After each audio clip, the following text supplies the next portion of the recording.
The biggest issue facing young Australians is housing, and the Reserve Bank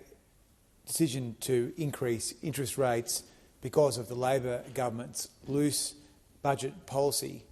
has meant that housing is going to be so much harder for younger Australians. It's going to be harder for young Australians to get a first home and harder for young Australians to stay in a home. And we have seen a very callous response from the Labor Party in response to these huge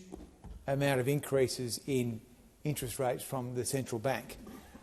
Labor wants to wash its hand of this issue, but the reality is that the Australian people are going to be looking for solutions to this very acute housing problem.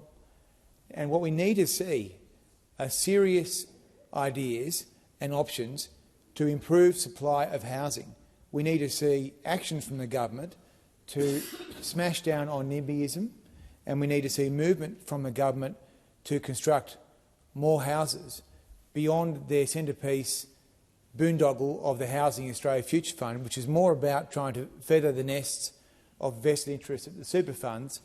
as we've seen with Mr Wayne Swan, who's the president of a major super fund, and the Labor Party simultaneously finding a way for a tax break to be applicable only to super funds who want to build more houses and then lease them back to Australian people. We are much more interested in seeing people own their own houses, which is why supply and policies to drive supply are so important. But it's also important that we help on the demand side, and that's why letting people use their super is a very good idea, but again, not on the table because Labor is run by the vested interests of the trade unions and the industry super funds.